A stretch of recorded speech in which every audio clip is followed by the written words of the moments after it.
नमस्कार, मेरे साथ जुड़ रहे हैं BS विद्दी, एडवोकेट हैं, राजनीति में आ चुके हैं। ज़्यादा टाइम नहीं लेते मैं बात की शुरुआत करता हूँ। नमस्कार सर।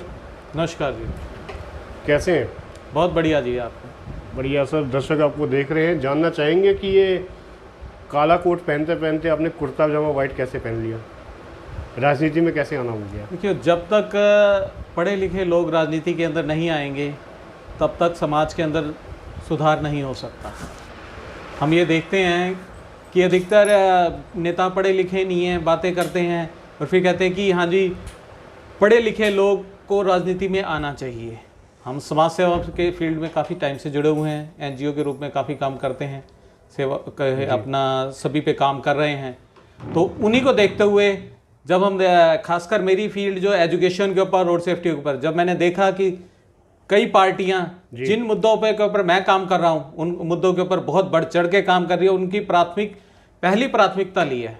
कौन कौन से मुद्दे हैं, कुछ बताएं आप। शिक्षा, स्वास्थ्य। शिक्षा जो बेसिक मुद्दा मेरा मेन है। मैं ऑल इंडिया पेरेंट एसोसिएशन का डिस्ट्रिक्ट प्रेसिडेंट भी हूँ, हरियाणा अभिभावक एकता मंच से भी जुड़ा हुआ हूँ। तो शिक्षा के फील्ड में कम से कम 8-10 साल से मैंने बहुत केस लड़े, अपने केस सुप्रीम कोर्ट तक लड़े हैं।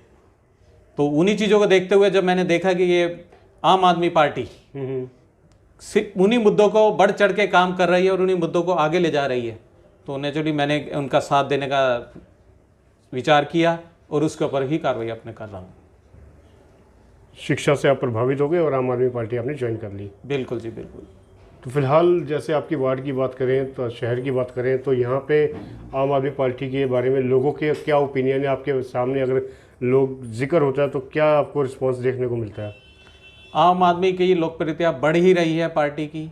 इस वक्त जहाँ भी जाते हैं तो सभी लोग मुझे अप्रिशिएट करते हैं कि आपने बहुत अच्छा कार्य किया है, ज्वाइन करके हम आपके साथ हैं। तो सभी ने मुझे अपना, मेरी पीठ थपथपाया के मुझे ही अपना वो किया है कि आप आगे बढ़िए, हम आपके साथ हैं। यानी जन समर्थन आपके साथ? जन समर्थन बिल्कुल पूरा मिल रहा है हर जगह पे। चुनावों की बात करते हैं तो अभी तो चुनाव आने में कुछ पता ही नहीं चल रहा कि क्या है, कब है। क्या कहेंगे, सरकार क्यों इस चीज़ को अभी रोक रही है, टाइम पे हो नहीं पा रही, क्या लगता है? देखो, ये जो चुनाव देर से होना, एक जो हमारे यहाँ पर वार्ड बंदी हुई है, ये बहुत गलत तरीके से हुई है। काफ़ी वार्डों की जो डिवीज़न है, मैं खुद कहूँगा हमारे वार्ड में से आधा हिस्सा बहुत आगे काट दिया गया है। तो यानी कि जब वार्ड बंदो, जो पुरानी वार्ड बंदी फिर भी पहले से बेटर थी। तो क्या लगता है कि क्या सोच के ये डिसीजन लिया होगा नई वार्ड बंदी का? क्योंकि पहले 40 वार्ड थे, अब 45 हो गए, वार्ड तो बढ़ भी गए हैं। नहीं, देखो, वार्ड बढ़ना एक अलग चीज़ है। वार्ड जो बड़े हैं उनके अंदर पहले वो नगर निगम के एरिया के अंदर ही नहीं थे। तो ये बाकी जो वार्ड हैं वो तो नगर निगम के क्षेत्र में ऑलरेडी हैं, उनके अंदर सीमाएं बंधी हुई हैं। लेकिन जानबूझ के उन्होंने वोट बैंक को तोड़ने के लिए दूसरे बंदों ने जान के वार्ड बंदी की कार्रवाई शुरू करवाई, ना कि वो कहते कि जनसंख्या के ऊपर अपना वार्ड बंदी की जा रही है। जबकि अगर इसके वार्ड बंदी को अगर हम देखें तो जनसंख्या के रूप के आगे बढ़ना था, लेकिन इन्होंने जनसंख्या के बजाय अपना जो है वोट बैंक को देखते हुए वार्ड बंदी की है। लेकिन वोट बैंक का भी देखिए सर, वो तो जनता जवाब देगी, जिसने भी काम करेगा जो वो आगे बढ़ेगा। बिल्कुल बिल्कुल। और फिलहाल बात करते हैं, फिर काम पे बात आई है तो आप जिस इलाके से आते हैं फरीदाबाद शहर के, वहाँ तो पूरे हरियाणा के बेस्ट जो विधायक हैं वो रहते हैं।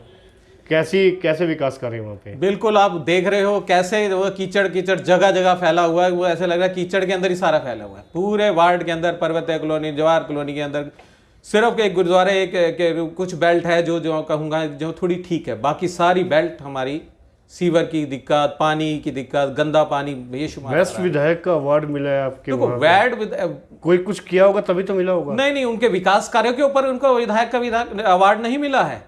वो उन्होंने कुछ मुद्दों के ऊपर बातें जरूर करी हैं जिनको मैं खुद अप्रिशिएट करता हूं कि वो मुद्दे विधानसभा में उठाने लायक हैं।